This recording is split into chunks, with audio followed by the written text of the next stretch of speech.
Jim Morrison was the heart of the Doors, and nearly the reason it all fell apart. While most fans see Morrison as a wild poet and rock icon, few know just how close he came to being kicked out of the band he helped make famous. Behind the velvet shirts, cryptic lyrics, and unpredictable live shows was a growing storm. A storm so chaotic that even his closest bandmates feared for their futures. It wasn't just the public controversies that made things shaky. It was the backstage tension, the missed rehearsals, the drunken rampages, and the moments when Morrison pushed the band to the brink of collapse. His genius was undeniable, but so was the danger he brought with him. The question wasn't if things would explode, it was when. And for the Doors, that moment came more than once. From on-stage breakdowns to run-ins with the law, Morrison's behavior began to overshadow the music. Promoters canceled shows. Lawsuits started piling up. The press shifted its focus from the band's revolutionary sound to the chaos surrounding its lead singer. And behind the scenes, cracks were forming that nearly split the group apart for good. You'd think a band built on rebellion might embrace that madness, but even the Doors had limits. And at a certain point, Morrison didn't just test those limits. He obliterated them. Members of the band started to speak out. Their manager threatened to walk. One member even admitted he didn't want to be around Morrison anymore, afraid of what he might do next. But here's the twist. Despite everything, they didn't cut him loose. Not right away. What kept them together wasn't just friendship. It wasn't just money. It was something far more complicated. A blend of loyalty, fear, musical alchemy, and maybe even guilt. Because deep down, they all knew something. Without Jim, there would be no Doors. But with Jim, they might not survive. What happened in those chaotic years, between breakthrough albums and busted gigs, reveals a story of tension, brilliance, and near collapse. And by the end of it, the band faced a brutal truth. Jim Morrison was the spark that lit the fire and the flame that nearly burned it all down. But how did it get so bad? And what pushed the band to almost fire their iconic frontman? Let's start where the madness truly began. On a stage in Los Angeles, where Morrison went off script in a way that no one saw coming. Before the arrests, the scandals, and the courtroom drama, Jim Morrison gave the Doors their first real scare. On stage at the legendary Whiskey A Go-Go in Los Angeles. It was 1966, and the Doors were just starting to make noise on the Sunset Strip. Their residency at the Whiskey was their biggest opportunity yet, a chance to break out of the underground scene and into the mainstream. But Morrison had other ideas. At first, the band was electric. Morrison's presence was magnetic, unpredictable, and wild in a way that audiences couldn't take their eyes off. Ray Manzarek on keys, Robbie Krieger on guitar, John Densmore on drums. It was a tight unit. But Jim, he was a spark. He never stuck to a script. He never played it safe. And that's exactly what made things dangerous. On the final night of their run, Morrison took things too far. They were closing the set with The End, a song already drenched in dark, poetic chaos. But that night, Jim added something new. A spoken word improv section where he dropped into a disturbing Oedipal rant that hadn't been rehearsed, approved, or expected. Father, I wanna, you know the rest. It stunned the crowd. People didn't know whether to cheer, laugh, or walk out. The band kept playing, unsure if he was serious or just in another one of his deep, trippy states. But the club's owner didn't hesitate. As soon as the set ended, the Doors were fired on the spot. That moment wasn't just a lost gig. It was a wake-up call. The band realized that Jim's unpredictable nature could cost them everything. They had just signed with Elektra Records. They were prepping for a major release. One wrong move could destroy it all before it even started. And now they were seeing firsthand what wrong move looked like. Behind the scenes, tensions were already bubbling. The rest of the band wanted to push their music to the top. Jim wanted to push boundaries, both artistically and personally. There was a growing sense that Morrison didn't care about the consequences, and that left everyone else to pick up the pieces when SHD went sideways. Ray, who often played the role of mediator, reportedly tried to cool things down. But John and Robbie, they were furious. They weren't interested in being known as that band with the crazy singer. They wanted to be respected musicians. Instead, they were being blacklisted by venues because of one man's impulse. That night at the whiskey wasn't the end. In fact, it was only the beginning. But it marked a turning point. The first clear moment when Morrison's brilliance started to blur into self-destruction. And just when the band thought they could manage him, Jim would take things to a whole new level. Because the next time he collapsed, it wouldn't be poetic, it would be physical. By 1968, the Doors were international. Their records were selling, their shows were packed, and Jim Morrison had become more than just a frontman. He was a full-blown symbol of rebellion. But fame didn't ground him. It only made the chaos grow. In September that year, the Doors were on a European tour, a whirlwind of big venues, media frenzy, and non-stop pressure.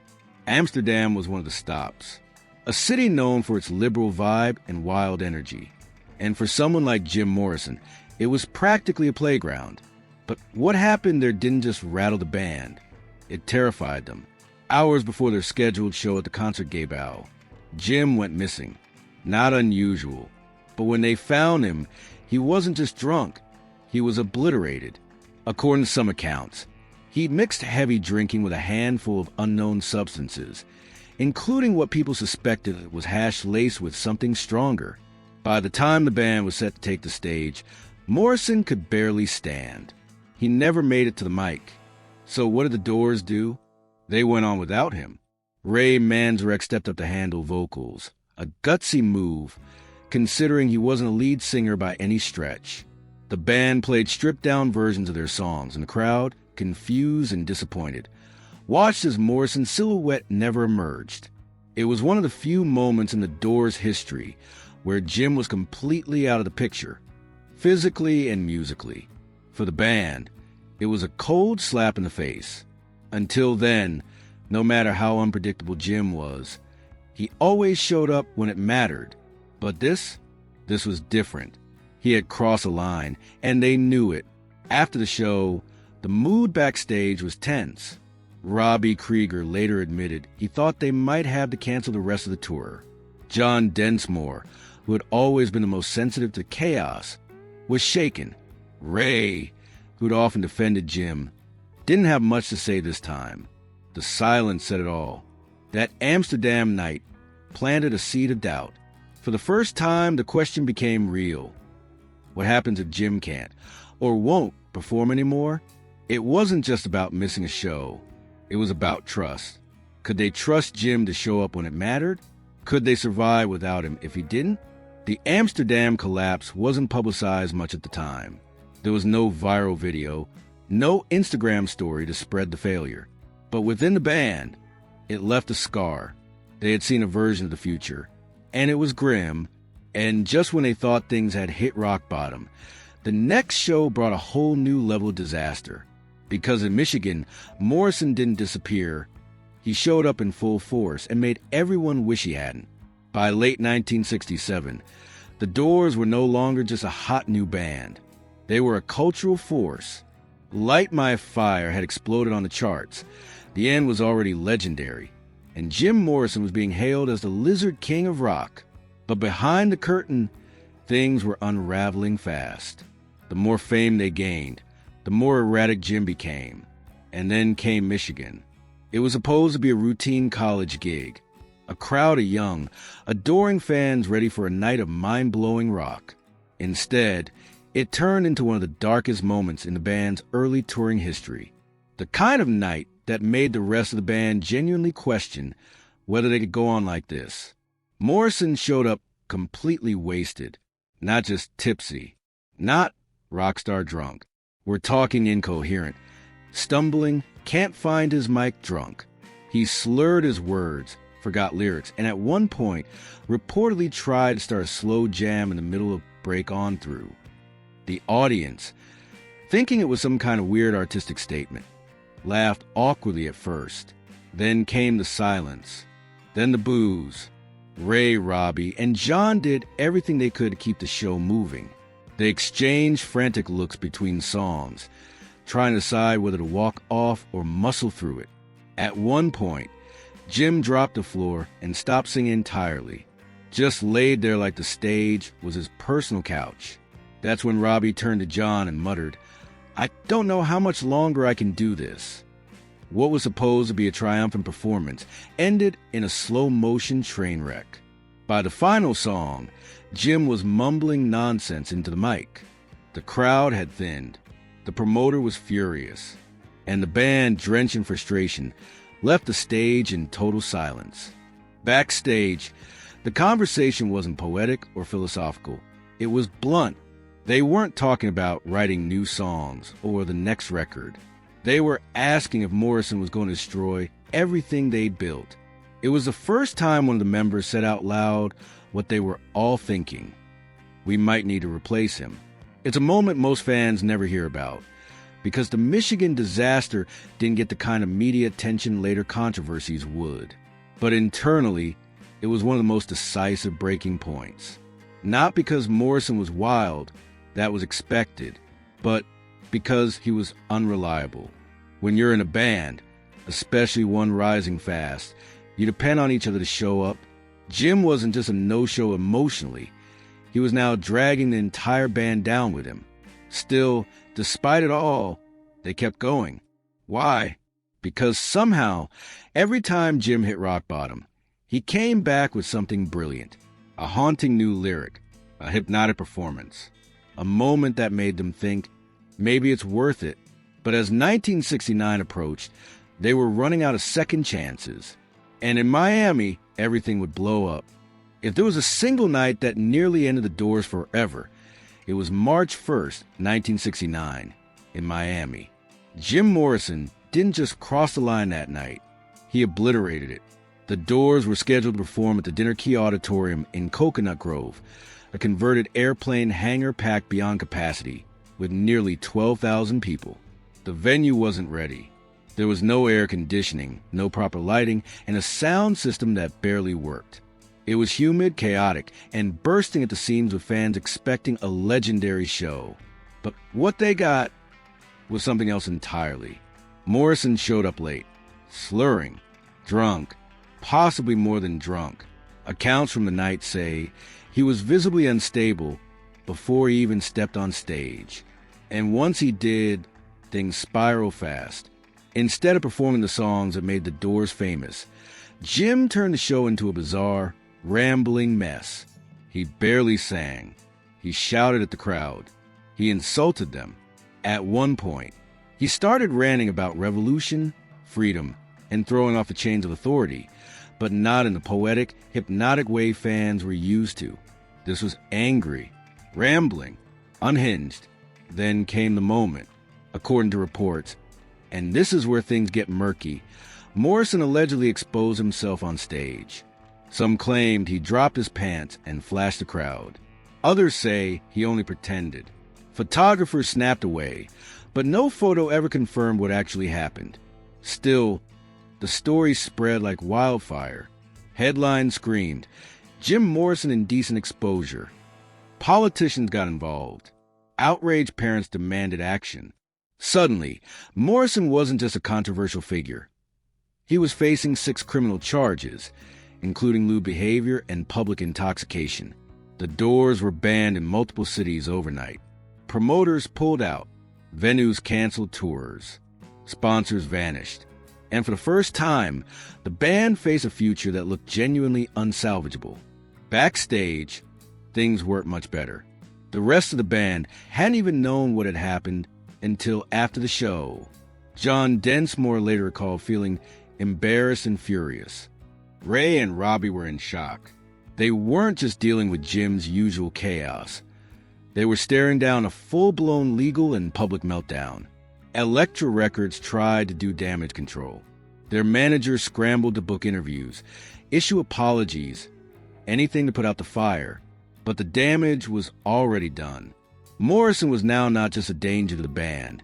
He was a criminal defendant facing jail time. This was the moment where the band seriously considered the unthinkable, removing Jim Morrison from the Doors. He was spiraling fast. The courtroom drama had just begun. The press was tearing them apart. And for the first time, the band members weren't sure they could or should stand by him. But even after Miami, they didn't walk away. Why not? Because Morrison wasn't just a liability. He was a legend in the making. And just when the world expected the Doors to break up, Jim came back with something no one saw coming. An album that would change everything. After the chaos of Miami, most people assumed the Doors were finished. Jim Morrison was facing serious charges. Promoters didn't want to touch the band. Public opinion had turned. And even within the group, trust was hanging by a thread. But then something strange happened. Instead of falling apart, the Doors went back into studio. In February 1970, they released Morrison Hotel. And against all odds, it was a comeback. A powerful one. The album was raw, bluesy, grounded. Gone were the elaborate, psychedelic experiments of the soft parade. This was stripped down, aggressive, and confident. Morrison sounded focused. Even dangerous again, but in the best way. Tracks like Roadhouse Blues and Peace Frog hit hard. They felt like a return to the roots, but sharper, wiser, and more urgent. Critics praised the album. Fans devoured it. And just like that, it looked like the Doors were back. But behind the scenes, it wasn't redemption. It was damage control. Jim had stopped touring temporarily. He was laying low, fighting his legal battles, and trying to outrun the media firestorm. During recording sessions, he wasn't the same reckless force of nature. He was subdued, sometimes even detached. Some days, he didn't show up at all. When he did, the energy felt different, like he was watching the clock. Ray Manzarek later described it as controlled chaos. They were trying to bottle Jim's fading fire just long enough to finish the record. And somehow, that urgency gave Morrison Hotel its edge. It was the sound of a band holding itself together while everything else fell apart. But don't mistake the album's success for stability. Internally, things were still cracked. The Miami charges were looming. Morrison's drinking hadn't slowed. In fact, many close to him said it had gotten worse. He was gaining weight, growing a beard, hiding behind sunglasses. He seemed like a man trying to disappear, even while recording an album meant to resurrect his image. Still, for the other members of the Doors, Morrison Hotel was proof of one thing. Jim still had it. When he wanted to, when he chose to, Morrison could still write lyrics that cut to the bone. He could still deliver vocals that made you feel like the world was shaking. But that choice, that effort, it was becoming more and more rare. The album's success bought them time, but not trust, because the same man who recorded Waiting for the Sun with poetic Grace Wood just weeks later stumbled drunk into a radio interview and slurred his way through nonsense. The same man who delivered one of the strongest vocal performances of his life on Queen of the Highway would miss band meetings, disappear for days, and get into bar fights with complete strangers. The cracks were still there. Only now they were dressed in a better soundtrack. And the real breaking point? That was still coming. Because after Morrison Hotel, Jim had one final wild idea. And it involved leaving the Doors behind forever. By 1971, Jim Morrison was done. Not with music, exactly, but with everything that came of being Jim Morrison. The screaming fans, the riotous shows, the courtrooms, the headlines, the endless pressure to be the Lizard King every time he walked into a room. So he disappeared. Not in a dramatic rock star way. There was no press release. No final tour. He quietly told the band he needed time off. Said he was going to Paris with his longtime girlfriend, Pamela Corson, to focus on writing. Poetry, specifically. That was the story. That's all anyone knew. But inside the band, the feeling was different. For Ray, Robbie, and John, it felt like goodbye. Paris wasn't just a vacation. It was an escape. Morrison had grown tired of everything the Doors had become. He hated the media circus, the legal drama, and especially the version of himself people expected to see, shirtless, wild-eyed, wasted. He didn't want to be a frontman anymore. He He wanted to vanish. In Paris, Jim walked the streets anonymously. No fans mobbed him. No reporters followed. He was just another bearded American, scribbling in notebooks, drinking in quiet cafes, and trying to figure out who he was without the spotlight. But the demons didn't stay behind in L.A. They followed him. Friends who visited said he looked bloated, tired, and far older than his 27 years. His drinking hadn't stopped. If anything, it had grown darker, more solitary. He was writing, yes, but what poured out wasn't hopeful. It was bleak, cryptic, and obsessed with death. Some said he was haunted by the idea that he'd peaked, that he had nothing left to say. Others believed he was just exhausted, mentally, emotionally, physically. Back in L.A., the band tried to move forward. They recorded new material. They still hoped he might return, maybe rejoin them for one more tour. But as the weeks passed, Morrison became harder to reach. Letters went unanswered. Phone calls were missed. Then came July 3rd, 1971. Pamela Corson found Jim dead in the bathtub of their Paris apartment. The official cause? Heart failure.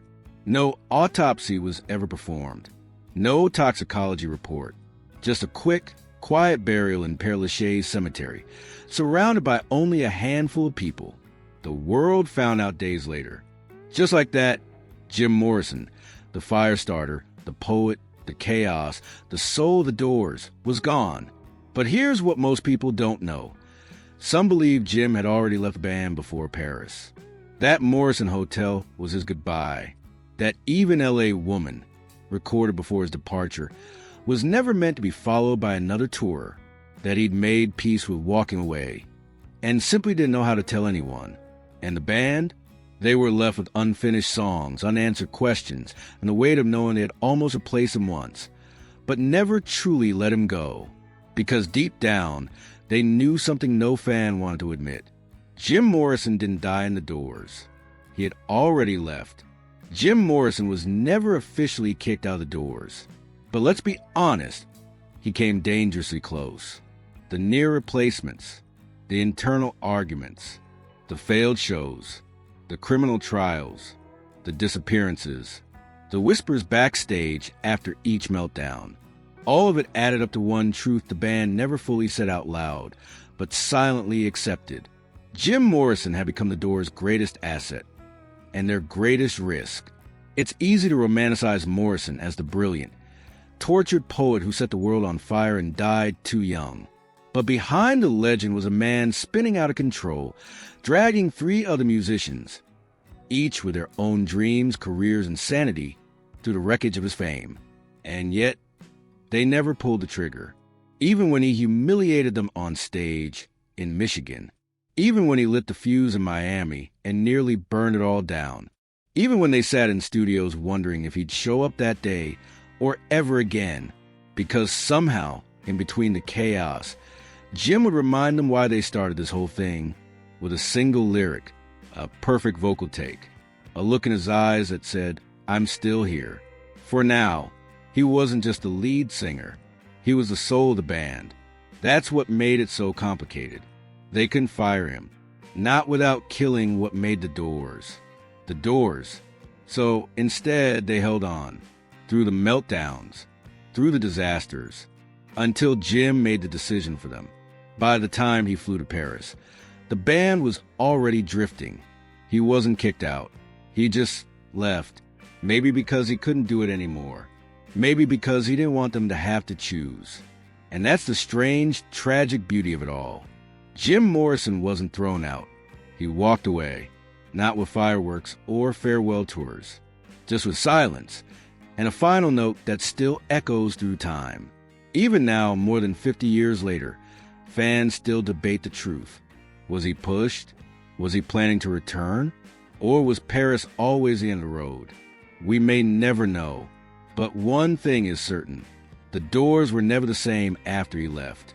And neither was rock music. If this story gave you chills, hit that like button and subscribe for more untold moments from music history. There's always another legend with a secret, and we'll be the ones to uncover it. Thanks for watching.